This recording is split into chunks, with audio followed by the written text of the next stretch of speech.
오늘 본문 말씀을 통해서 아이신앙, 아비신앙, 아이신앙, 아비신앙이라는 제목으로 하나님 말씀 증거하겠습니다. 이 어린 아이들의 스승은 어른들이죠. 그래서 아이들은 그 부모를 보고 자라는 것이고, 또한 주변에 있는 모든 어른들, 사회의 어른들을 보며 자라는 겁니다. 뿐만 아니라 어른들에게 있어서 누가 스승이냐? 우리 어른들에게 있어서는 때로 아이들이 스승인 겁니다. 우리가 나보다 더 어릴지라도 그들에게 배우고요. 젊은 세대들에게도 배울 뿐만 아니라 더 연소한, 더 어린 아이들도 우리의 스승인 줄 알고, 오늘 본문에도 보게 되면 예수님께서 어린 아이 하나를 세우시고 교훈하셨죠. 이 말인즉슨 너희 모든 종교 지도자들아, 하나님을 잘 섬긴다라고 자찬하는 너희들아, 이 어린 아이를 보고 배우라 라고 하는 그 훈계의 말씀인데, 이제 우리가 어린 아이와 같은 자들은 장성할 것이요, 이미 장성한 자들은 그 어린 아이들에게 좋은 본이 될 만큼의 신앙을 지내야 되겠습니다. 그러면 우리가 서로 간에 서로 배우고 익혀야 될 믿음이라고 하는 것, 먼저 이 어린 아이들에게서 우리가 어떤 믿음을 배우는가 하면, 어린 아이들이기 때문에 이 아이들이 점점 자라는 거죠. 그러므로 이제 우리가 주 안에서 주의 품에 있는 어린 아이들과 같다 그러면 우리에게는 성장하는 믿음이 필요합니다. 항상 그 상태로 머물고 있지 않고, 그러니까 언제나 변함없다, 꾸준하다라고 하는 그런 의미는 좋은 거지만, 더 이상의 성장함도 없고 배움도 없고 나아지는 게 없다라고 하는 것은 그건 칭찬이 아닌 겁니다. 성장이라고 하는 게 그럼 어떻게 올까? 아이들이 키가 자라는 거야. 잘 먹고 잘 움직이면 저절로 자라죠. 그 나머지 부분, 지적인 부분이나 인격적 부분들에 대해서는 이 성장하기 위해서는 뭘 해야 됩니까? 배워야죠. 배워야 됩니다. 우리 믿음에 있어서도 마찬가지인데요. 우리가 점점 나아지는, 더 성장하는 믿음이 되려면 우리도 배워야 됩니다. 무엇을 배울까라고 하는 것인데, 우리가 하나님께서 기뻐하시고 사랑하시는 복된 자녀들이 되려면 그리스도의 분량이 이르기까지 주를 배워야 되겠는데요. 우리 예수님을 통해서 배워야 될 것은 먼저 이 겸손을 배워야 됩니다. 낮아지는 마음, 낮추는 마음, 낮아지는 자리, 섬기는 위치, 이런 겸손을 배우는 것이 우리가 주 안에서 성장해가는 믿음이다 라고 말할 수 있겠습니다. 오늘 본문 4절에서 그러므로 누구든지 이 어린 아이와 같이 자기를 낮추는 사람이 천국에서 큰 자니라. 누가 큰 자입니까? 라고 하는 그 물음에 대해서 많이 배운 사람, 아니면 목소리 큰 사람, 그렇게 말하지 않았고요. 이 어린 아이와 같이 자기를 낮추는 자가 큰 자라. 그럼 예수님께서 하신 이 말씀 속에서는 너희가 이제 낮은 자가 되고 좀 더 섬기는 위치에 서고, 이렇게 겸손함이죠. 그래서 우리가 말로라도요, 실제로 그런 행위가 이르지 못해도 말로라도 서로 겸손합시다, 겸손해집시다, 그렇게 해야 돼요. 요즘의 세대가 어떤 세대인가 하면 겸손을 어려워합니다. 겸손을 힘들어하고요. 그런 생각과 사상 자체가 성경적이지 못한 겁니다. 우리는 우리의 모든 삶 속에서 말이라도요, 우리가 서로 겸손합시다, 낮아집시다, 이런 것들이 배워가는 그런 모습이죠. 근데 겸손하지 못하다라고 하는 것은 절대 하나님 기뻐하지 아니하시는 거기 때문에 우리가 그러한 논조, 그러한 사상 우리가 영향을 받아서 안 됩니다. 낮아진다라고 하는 것이요. 어떻게 보면 뒤로 물러서는 거니까 실패죠. 누군가 나보고 낮아져라 그러면 이거 내가 무시받는 것처럼 여겨질 수 있다는 겁니다. 근데 우리 신앙인들이 어떤 마음을 지니셔야 되는가 하면 그 낮아짐의 은혜를 아셔야 돼요. 낮아지는데 어떻게 은혜를 얻냐? 내가 물러서고 희생하고 양보하는데 어떻게 은혜를 얻느냐? 이거는 다름이 아니라 그 물 줄기를 한번 생각해 보면요. 상류에서부터 물이 이렇게 흘러내려올 때 유속의 흐름이라고 하는 것은 당연히 상류가 빠릅니다. 급하고요. 하류로 내려가면 움직이는지 안 움직이는지 보이지도 않지만 그 깊이라고 하는 것은 비교할 수 없고 또 그 안에 들어있는 자원이라고 하는 것도 비교할 수 없는 겁니다. 낮은 자리에 가면요. 그만큼의 시각이 열리게 되고 마음이 더 넓어지기 때문에 거기에서 주어진 하나님의 은혜가 크다는 겁니다. 성경에도 뭐라 그랬습니까? 겸손한 자에게 은혜를 주신다고 그랬죠. 이게 이제 겸손하지 못한 사람들, 겸손을 어려워하고 힘들어하는 사람들은 모르는 겁니다. 자기 자신을 지극히 낮춰가지고 자기를 낮추는 거는 상대적으로 높아지는 대상이 있기 마련인데 우린 당연히 하나님을 높이는 겁니다. 그게 참된 겸손이고요. 또 다른 믿음의 형제들을 높여주는 겁니다. 그게 겸손입니다. 우리 개인적으로 말하면 이런 거예요. 내가 무엇인가를 꼭 잡아야 되겠다. 이거 놓치면 안 된다. 그런 마음을 가지고 있으면 사람이 이제 좀 쫓기는 마음이 들고 그렇지만 어떤 경우에는 그냥 아예 내려놓는 경우가 있습니다. 뭐 될 대로 되라가 아니라 그 마음의 그 욕심을 내려놓는 거예요. 모든 일의 결과를 다 맡기고 뭐 되면 좋지만 안 돼도 어쩔 수 없다. 내려놓게 되면 그것도 낮아지는 거죠. 포기도 받아들이는 거니까 실패도 수용하는 거니까. 근데 그렇게 자기를 낮추게 되면 우리가 이해하는 대로 말하면 아예 그냥 포기하게 되면 의외로 마음 가운데 평안이 옵니다. 평안이 와요. 아마 이 자리에 계신 우리 모든 성도님들이 다 자녀들 혹은 뭐 손자 손녀들 다 기르시겠습니다만 아이들이 잘 되길 바라죠. 또 좋은 학교를 가길 바라실 거고 좋은 직장 들어가길 바라실 거고 그런 게 안 되면 이제 좀 마음이 조급해지는 겁니다. 다른 사람과 비교도 할 것이고 그런데 이제 내려놓으면 그래 건강이 제일이다. 건강하게만 자라라. 그런 수준으로까지만 낮아져도 그 마음 가운데는 평안이 맞아. 우리가 하나 앞에 살아간다 할 때 이 내려놓음이라고 하는 것, 낮춤이라고 하는 것, 이 겸손이라고 하는 것이 이루어지게 되면 그런 사람들 가운데는 하나님이 주시는 은혜가 있을 뿐만 아니라 우리가 이미 낮은 자리에 섰기 때문에 근데 더 이상 내려갈 데가 없잖아요. 그것도 굉장히 큰 은혜입니다. 감사한 거예요. 그래서 성경에서 뭘 말했는가 하면 겸손한 자에게는 하나님께서 은혜를 주시는데 그 받은 은혜로 말미암아 기쁨이 넘칠 거라 그랬습니다. 바꿔 말하면요. 겸손한 자들에게는 하나님으로 말미암아 기쁨이 있다. 내 삶 가운데 기쁨이 없다라고 하는 것은 마음이 여전히 높은 상태이기 때문에 웬만해서는 눈에 안 차는 거죠. 그래서 감사도 없고 기쁨도 없다는 겁니다. 이건 우리가 우리 자신을 확인하고 돌아봐야 됩니다. 기쁨이 없고 감사가 없다. 극한으로 말하면 그것은 교만한 상태에 있는 우리 자신인 겁니다. 왜냐하면 성경의 교훈이 겸손한 자들은 하나님으로 말미암아 기쁨이 있다 그랬거든요. 우리 이사야 29장 19절에서는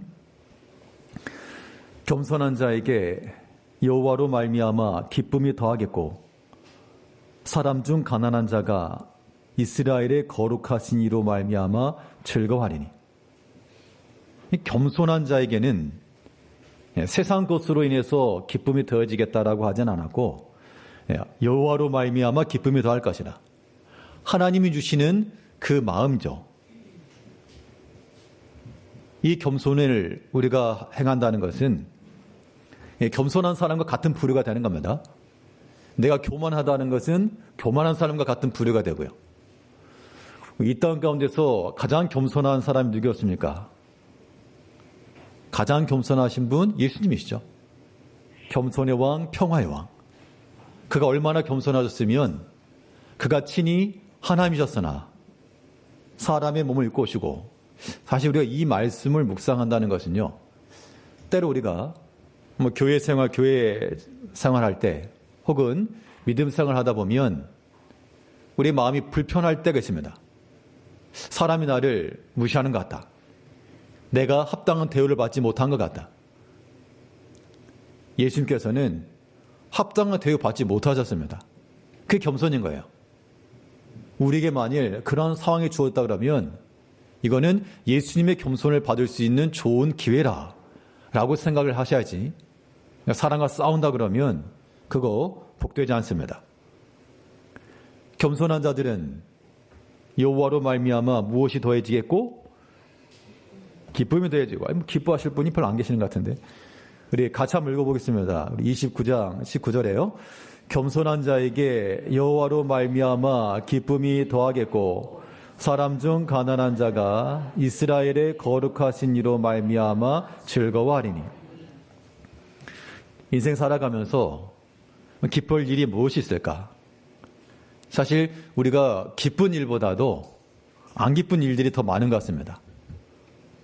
사실 자기 자신을 보든 가정을 돌아보든 자녀들을 살피든 내 육신의 건강을 살피든 아무튼 뭐를 보든 기쁘고 즐거울 일이 그리 많지 않은 것 같습니다.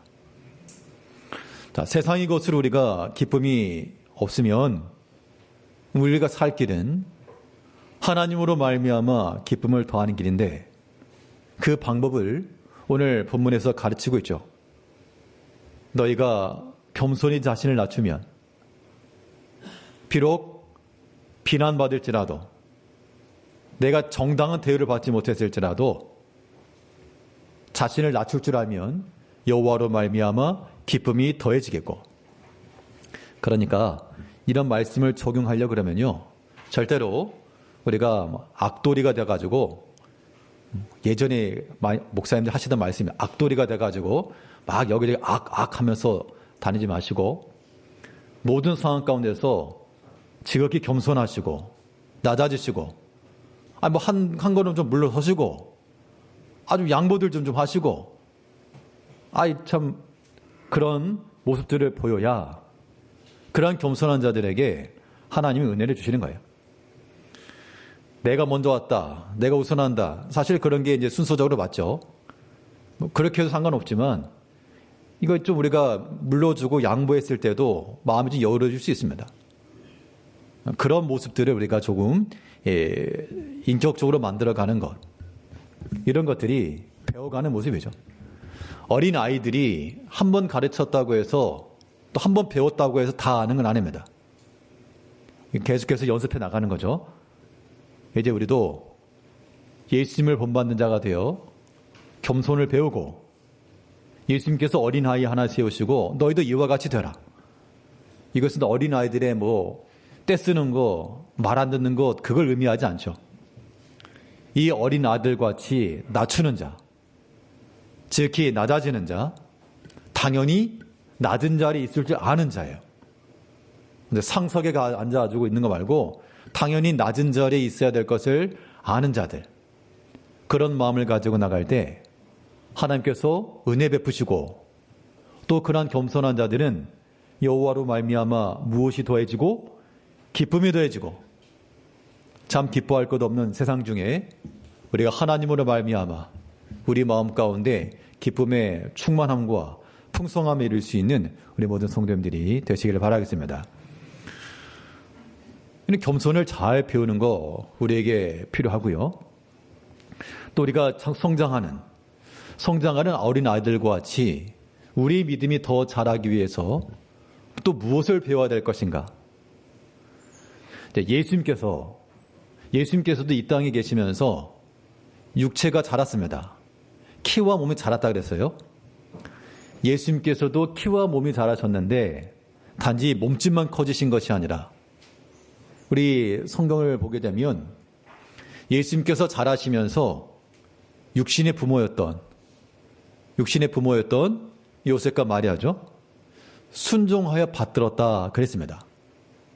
즉 예수님께서도 그 육신의 부모에게 순종하시고 그의 말을 잘 공경하고 따르는 그런 모습들을 그가 자라면서 보이셨는데 이제 우리가 하나님의 자녀들로서 하나님을 섬기는 자들 되려면 우리가 또한 주님께서 그러하셨던 것처럼 순종함도 배워야 됩니다.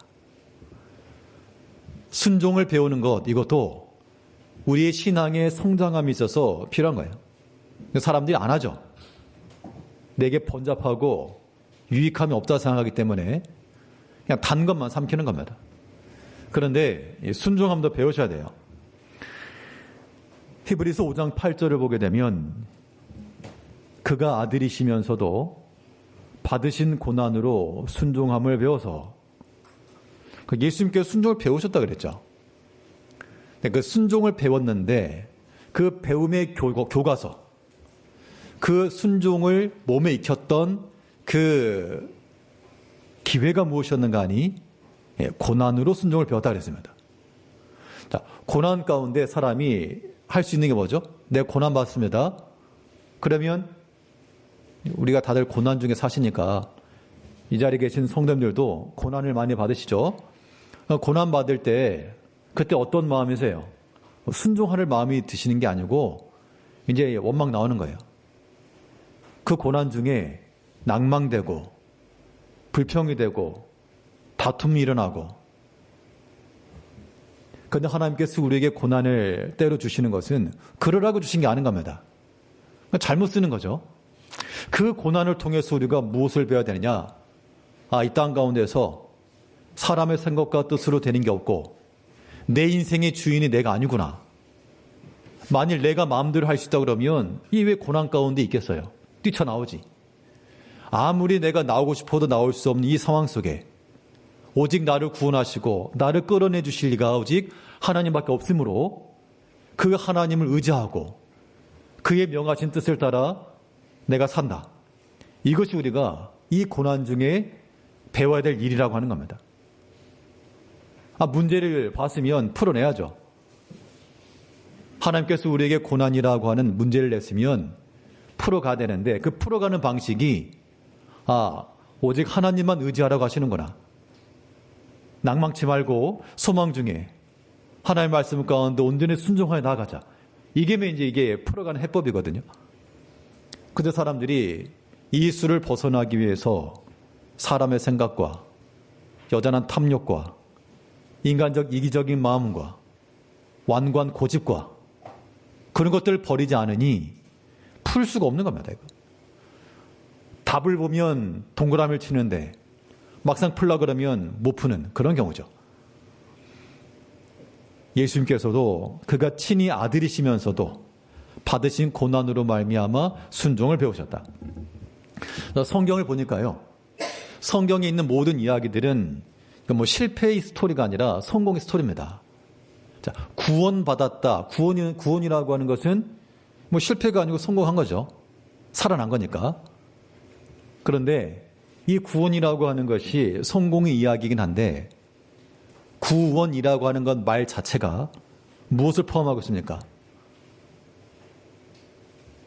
넘어짐을 포함하고 있는 거잖아요. 실패를 포함하고 있다는 겁니다.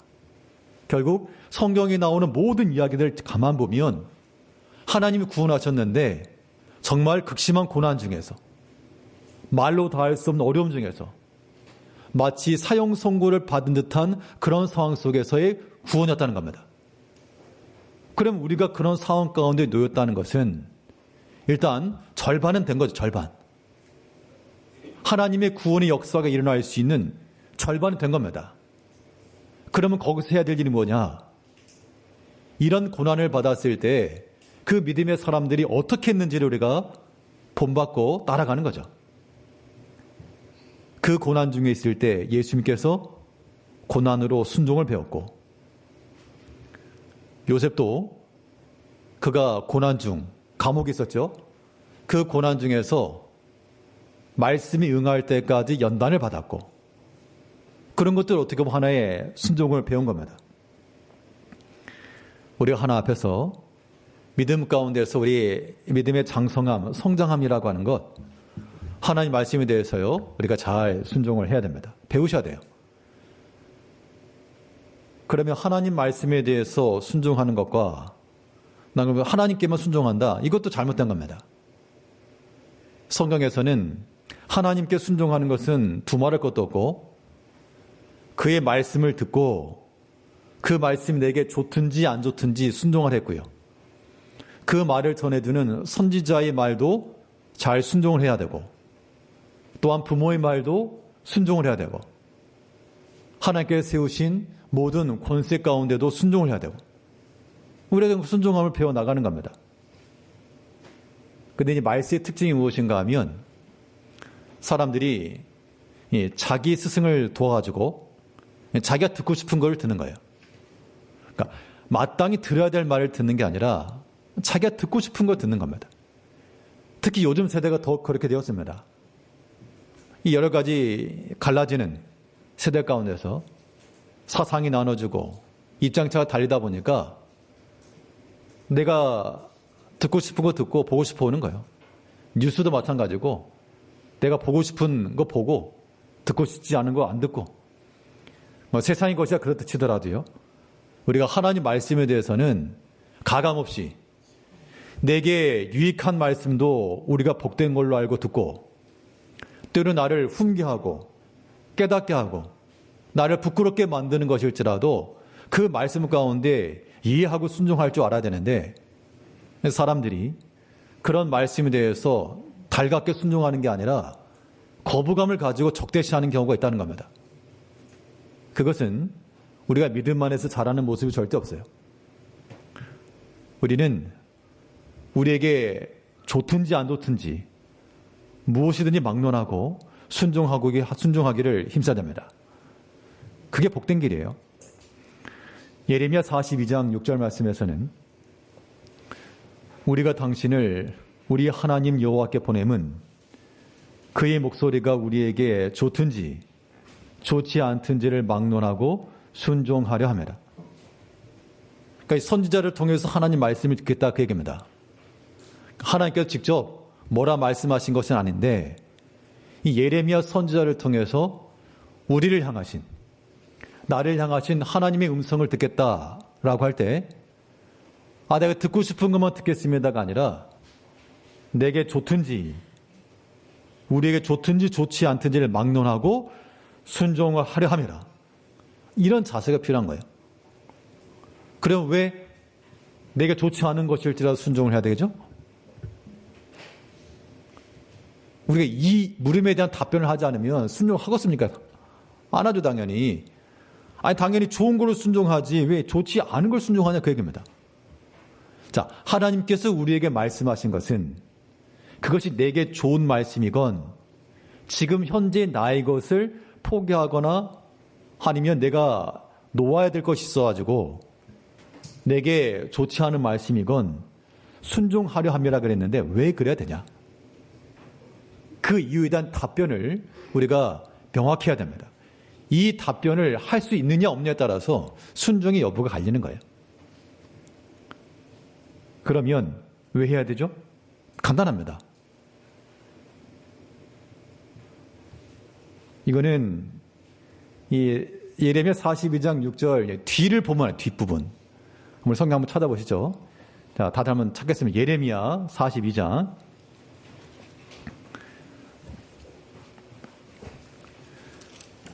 이사야 다음에 예레미야 있습니다. 자, 예레미야 42장. 우리 수양회 때 아마도 성경 찾기 많이 할 것 같은데, 성경 찾는 연습을 많이 합시다. 예레미야 42장. 우리 6절입니다. 6절. 구약 성경 1119. 1119쪽에 있습니다. 예레미야 42장 우리 6절 우리 다 같이 한 목소리 읽겠습니다. 시작. 우리가 당신을 우리 하나님 여호와께 보냄은 그의 목소리가 우리에게 좋든지 좋지 않든지를 막론하고 순종하려 함이라. 우리가 우리 하나님 여호와의 목소리를 순종하면 우리에게 복이 있으리이다 하니라. 답이 여기 있는 거잖아요. 그렇죠? 그러니까 복 받으시려면 다 아멘 하셔야 돼요. 자, 여호와의 목소리를 순종하면 우리에게 복이 있으리이다 하니라. 아멘들 안 하시네. 네. 그러니까 이제 뭐 다른 걸 떠나가지고 뭐 제가 다른 거에 대해서 아멘 하라고는 안 하니까 하나님의 말씀에 대해서는 아멘 크게 하는 것도 복된 거고 이것도 교회 분위기도 좋은 거예요. 아멘 하셔도 됩니다. 그러니까 왜 순종해야 되냐? 그 질문에 대해서 아니 하나님 말씀 순종하면 복이 있다 그랬으니까 내가 그 목소리가 내게 좋든지 좋지 않든지 내가 순종하겠습니다. 그렇게 나가는 거죠. 그런 사람들이 그런 마음을 갖는 것이 믿음 안에서 잘 자라는 거예요. 우리 육신의 부모님들이 자녀들이 잘 자라길 바라잖아요. 하나님께서 마찬가지입니다. 뭐 그냥 초콜릿만 먹고 사탕만 먹고 그런 거 먹으면 부모들 속이 타죠. 좀 좋은 거 먹어라. 하나님께서 우리에게 어떤 말씀이든 주시면 이해하고 들어야 됩니다. 순종하고 힘쓰셔야 돼요. 배우셔야 됩니다. 때로 그 말씀이 내 마음에 걸림이 될지라도요. 뭐 다투려고 하지 마시고 싸우려고 하지 마시고 이것이 내게 복이 될 줄 알고 하나님이 내게 말씀하셨다. 선자를 통해서 내게 권하신다. 부모님을 통해 내게 말씀하신다. 그렇게 듣는 것이 복된 자녀라고 하는 겁니다. 이제 우리의 자녀들이 성장하기를 바라는 것만큼 우리 모든 성도님들도 하나님의 거룩한 자녀들이 되어 이 모든 면에 있어서 잘하시되 예수님의 겸손을 배우시고요. 낮은 곳에 은혜가 있으니까 또 순종함을 배워 우리 가운데 고난을 주었을 때 오직 하나님 앞에 더 순종함을 배워 그 결말에 있는 하나님 약속하신 복을 다 누리는 성도님들이 되시기를 바라겠습니다. 둘째로 어린 아이들이 성장한다 치면 다 장성한 자라난 우리는 어떻게 할까? 청소년기의 아이들이야 어렸을 때 쭉 자란다지만 뭐 이제 20대, 30대, 40대, 50대, 60대, 70대 더 이제 키가 커질 수도 없고 오히려 점점 작아지면 작아졌지 더 커지지 않잖아요. 그럼 우리 이제 어떻게 성장할까? 자, 장성한 자들의 성장의 방법이라고 하는 것은 그 몸과 키가 자랄 수 없으나 이제 우리가 그리스도 예수 안에서 좀 더 완숙함에 이르고요. 좀 더 무르익어가는 그런 믿음을 소해야 됩니다. 과일이라고 하는 것도 처음에는 이렇게 자라지만 뭐 방울토마토 같은 게 한도 끝도 없이 자라는 게 아니죠. 어느 정도 크게 자랐으면 더 이상 커지진 않지만 거기에 색깔이 변화되고 당도가 올라가게 되고 그것도 성장입니다. 우리 장성한 자들, 이 자리에 계신 모든 성도들 마찬가지죠. 우리 외적인 성장은 멈출지라도 이제 우리 신앙 인격이 좀 더 그리스도를 닮아가고 좋은 인격이 되며 그렇게 변화가 돼야 됩니다. 자, 그럼 완숙함이 이른다라고 하는 것, 점점 무르익어 간다라고 하는 것은 어떻게 될 것인가 하면 자, 우리가 행하는 모든 일들이 사람의 마음과 뜻을 따르지 않고요. 우리가 주의 이름을 위하는 마음을 가지고 행할 때 주의 이름을 위하여 주를 위하여 행하는 그러한 삶이 될 때 우리 믿음이 점점 완숙함에 이르는 겁니다. 다른 형제들에 대해서 우리가 사람의 마음으로서가 아니라 오직 주의 이름으로 하나님의 영광을 위해 행해 나갈 수 있는 그런 모습들이 우리에게 필요한데요. 우리 본문 5절 말씀에서는 마태복음 18장 우리 5절에서 또 누구든지 내 이름으로 이런 어린아이 하나를 영접하면 곧 나를 영접함이니. 여기서 어린아이를 영접했다라고 말했는데 내 이름으로 영접하였다. 주의 이름으로 어린아이를 영접하면 그것은 주를 영접하는 자와 같이 된다. 우리가 믿음의 장성한 자들이 되어가지고요. 사람이 어떤 점점 범위가 커지고 책임지는 위치에 올라가고 그렇게 되면 다 이제 자기 이름을 위해서 하는 경우가 많아요. 내가 책임자라. 내가 대표라. 내가 주권자라. 근데 그거는 예수님께서 말씀하신 것과는 정반대입니다. 도리어 우리가 낮은 자가 돼서 종과 같은 마음을 가지고 섬기기 위해서 이 일에 쓰임받는다라고 하는 그 마음을 지니고 우리가 어떤 일을 맡았든지 주의 일을 행할 때는 자기 이름으로서가 아니라 주의 이름을 하는 겁니다. 그것이 우리가 장성함에 이르는 길이죠. 그럼 주의 이름을 위한다는 건 무엇이냐? 예수의 이름을 행한다는 것은 그냥 무조건 그냥 예수 이름 그렇게만 하는 게 아니라 우리의 행하는 모든 일의 그 목적 자체가 주를 위하는 거예요. 주를 위한 것. 그러니까 주를 위해서 일하는 사람은 그 일의 모든 결과가 다 주께 귀속됩니다. 그러니까 기쁜 것도 주로 인하여 기뻐하는 것이고 슬픈 것도 주로 인하여 슬픈 것이고 여기는 내 개인적인 것이 끼어들 자리가 없어요. 주를 위한 거기 때문에. 근데 사람이 자기를 위해서 생각하게 되면 내 마음에 안 들면 이제 화가 나는 거예요. 내 뜻대로 안 하면 이제 고함 치는 겁니다. 이것은 우리가 장성한 자로서의 성숙함이 이르는 길이 아닙니다. 우리의 모든 면에 있어서 그리스도 예수 이름으로 우리 자녀들 훈육하는 것도 무엇을 훈육하라 그랬습니까? 주의 교양과 훈계를 훈육하라. 부모들이 빽 소리를 지를 수 있지만 그렇게 할 것이 아니라 모든 목적이 주의 이름과 주를 위하는 마음을 가지고 그런 훈육과 훈계를 해야 되는데 그게 쉽지가 않은 거죠. 그런데 우리가 주를 위해 행한다, 주의 이름을 행한다라고 하는 것은 어떤 특징이 있는가 하면 내가 주를 위해 행하는 거기 때문에 하나님 앞에 쓰임받을 수 있다라고 하는 그 일이 우리의 굉장히 큰 감사가 되는 거예요. 나를 위해 행하는 것이면 내가 박수 받아야 되지만 주를 위해 행하는 일인 것은 주님께서 받으실 그 영광으로 인해서 내가 도리어 감사한 겁니다. 세례 요한의 비유를 들면 신랑을 취하는 자는 신부를 취하는 신랑이나 나는 그 곁에서 기쁨이 더하다. 신랑보다 더 기뻐한다 그런 얘기죠. 그런 마음입니다. 우리가 참으로 주의 이름으로 주를 위해서 행하는 자들은 그 일을 하건 혹은 하지 않건 어떤 경우에서라도 그 마음 가운데 하나님께로 인한 감사함이 항상 따라가게 되어 있어요. 그러니까 어떤 믿음의 수고를 할 때라도 하나 앞에 감사함이 따라오면 내가 주의 이름으로 하고 있고 주를 위하여 하고 있다. 그게 맞는 거고요. 내가 아무리 믿음의 일을 한다 그러는데 막 다툼이 일어나고 화가 일어나고 그런다. 그러면 아무튼 감사가 없다. 주를 위한 게 아니고 너를 위한 것이 있으니 주의하라. 우리에게 주어지는 그런 경고음이 되는 겁니다. 로마서 14장 6절 말씀에서는 나를 중히 여기는 자도 주를 위하여 중히 여기고 먹는 자도 주를 위하여 먹으니 이는 하나님께 감사함이요 먹지 않는 자도 주를 위하여 먹지 아니하며 하나님께 감사하느니라. 그러니까 주의 이름으로 행한다는 것, 주를 위하여 행한다라고 하는 것은 항상 하나님께 감사함이라고 하는 것이 따라오게 되어 있습니다. 이런 거예요.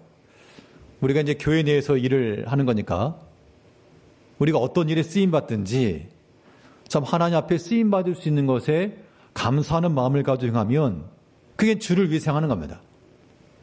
아, 내가 뭐라고 하나님 앞에 이 일에 쓰임받는가?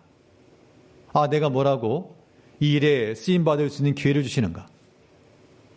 보이는 곳은 보이지 않는 곳에건 주를 위해서 수고하는 모든 일에 대해서 참으로 감사하는 마음을 가지고 행한다는 것, 주를 위해 행하는 건 맞고요. 그런 믿음 행실들이 우리 가운데 점점 완숙함이 이르는 겁니다. 근데 그런 감사하는 마음이 없으면 뭐 형식적인 것이고 의무적인 것이고 뭐 실은 내 감정에 따라서 좌우될 수 있고 이제 우리가 무엇이든지 주의 이름으로 내 이름으로 행하면 나를 영접하는 자라. 주의 이름으로 우리가 수고하고 섬기는 것이면 하나님께 기뻐 받으실 만한 그런 믿음의 일을 행하는 거니까 우리가 모든 일에 있어서 그 목적과 그 방법을 주를 위한 것으로 변경해 나갈 수 있어야 되겠고요. 근데 장성한 자들이 되어가지고 어린 세대들, 젊은 세대들에게 우리가 성숙함을 드러내기 위해서는 이 또한 중요한 건데, 우리 믿음에 있어서의 좋은 본이 되셔야 됩니다. 좋은 본이 돼야 돼요. 어린 자녀들이나 젊은 세대들이 믿음 가운데 온전히 거하지 못하는 모습을 보면 더 나이 많은 세대는 어떻게 말씀하시죠? 이제 꾸짖겠죠. 믿음을 안 한다고. 그런데요. 그럼 그 젊은 세대들 봤을 때 더 기성세대들이 믿음의 본이 되지 못하면 똑같은 겁니다. 비록 말은 하지 않을지라도. 우리가 그런 부분에 있어서 굉장히 주의해야 됩니다. 만일 좋은 예시가 되어서 우리를 보고 좋은 본을 행한다 그러면 복된 거지만 그렇지 않고요. 안 좋은 걸 배워가지고 도리어 믿음의 사람들, 아직까지는 초신자와 같고 그런 사람들에게 안 좋은 예를 끼친다? 그거는 화가 있다고 그랬습니다. 오늘 본문 7절에서는 실족하게 하는 일이 없을 수는 없으나 실족하게 하는 그 사람에게는 화가 있도다. 사람이 완벽하지 못하기 때문에 의도치 않게라도 어떤 사람에게 실망감을 줄 수 있겠죠. 그런데 우리가 만일 누군가에게서 믿음의 좋은 예시가 되지 못해서 믿음에서 이탈케 하게 되면 그게 넘어지는 거잖아요. 그러면 그러한 사람은 화가 있다. 오전에 그 교사들에게 이런 얘기를 했습니다. 같은 맥락의 말씀인데요. 교사라고 하면 또 학생들이 있으니까 만약 교사들이 오늘 예배당 들어올 때 핸드폰을 다 뒤에 꽂고 들어오긴 합니다만 만약 여러분들이 예배 시간에 핸드폰 사용한다 그래 봐라. 그러면 애들이 말은 하지 않겠지만 선생님들도 예배 시간에 핸드폰 하고 있네? 그리고 실족하는 거다. 좋은 예시가 아니다 그거는. 그러면 나는 내가 했다 치지만 그거는 실족하게 하는 것이니 화다. 라고 하는 걸 얘기를 했는데요. 이거는 비단 교사들만의 문제는 아니고 이 자리에 계신 우리 모든 성도들도 마찬가지입니다. 특별히 직분자들 같은 경우에는 하나님께서 우리에게 직분 주시는 이유가 뭐예요? 수고하라고, 봉사하라고, 일하라고. 그게 우리의 명예를 준 게 아니잖아요. 오랫동안 교회 다녔으니까 이제 직함 하나 붙여라. 그게 직분의 목적이 아니잖아요. 그러면 응당 하나님께로부터 받은 직분을 따라서 수고하는 자리, 믿음 쓰는 자리에 집합이 돼야 될까요? 집합이. 그런데 만약에 안 된다 그러면 무엇을 가지고 좋은 본을 보일 수 있죠? 우리가 믿음으로 행하는 그 무언의 일들이 좋은 본 되는 거예요. 반대로는 저 사람도 안 하네, 저분도 안 하네. 만약 그런 실례가 내가 된다. 그러면 실족해 하는 거죠. 그 사람에게 무엇이 있도다? 화가 있도다. 그건 두려운 말씀인 겁니다. 항상 생각할 때마다 하나님의 영광이 가려지지 않도록 그런 기도 제목을 가지고 있습니다. 사람이 부족한 것 허점투성이라서 이 본 모습이 드러나게 되면 다 실망하겠지만 그래도 하나님의 영광이 가려지지 않냐도록 그런 마음을 가지고 우리가 항상 임해야 되겠고요. 믿음 안에서 우리가 좋은 본이 돼야 돼요. 이게 장성한 자들이 이 자리에 계신 모든 성도님들이 성장하는 길이요. 아이들에게 스승이 되는 길이 되는 겁니다. 언어적인 면에 있어서도 본 되셔야 되고요. 행실에 있어서 본이 되셔야 되고요. 믿고 따를 수 있는. 우리 이제 국가 지도자를 뽑는 면에 마찬가지 아니겠어요? 좀 본이 되고 따를만 하고 그러한 사람이 지도자가 돼야 나라가 바로 설겠죠. 우리가 신앙적 측면에서도 모든 면에 있어서 말도 바른 말, 선한 말, 행실도 진실함과 공의를 따라 또 맡겨진 직분을 따라 충성하는 그런 모습들을 우리가 보여나가야 한다는 겁니다. 이것이 있으면 우리가 이 기성세대들로서 자녀들에게 좋은 신앙 보이는 거고요. 그렇지 않으면 우리가 낙고하는 것과 같이 무르익지 못해서 상품성이 떨어지는 그런 과일되는 겁니다. 지금까지 우리가 믿음 안에서 믿음으로 살아간다라고 말하지만 크기는 커졌어요. 이미 큰 수박과도 같은 겁니다. 근데 그 안에 아직도 맛이 들지 않고 좋은 상품이 되지 않으면 버려지는 것과 똑같은 마음을 가지고 더 두려운 마음을 가지고 어린아이들 젊은 세대들이야 더 자라날 기회라도 있지만 점점 시간이 짧으니까 더 완숙함에 이룰 수 있도록 무슨 일이든 다 그리스도 예수 이름으로 또한 하나님이 기뻐하시고 우리 많은 성도들에게 본이 될 만한 좋은 믿음의 본을 끼쳐나가 우리가 어린아이들도 자라고 장성한 자들도 자라 하나님을 기쁘시게 하는 모든 우리 성도님들이 되시기를 바라겠습니다. 기도하겠습니다.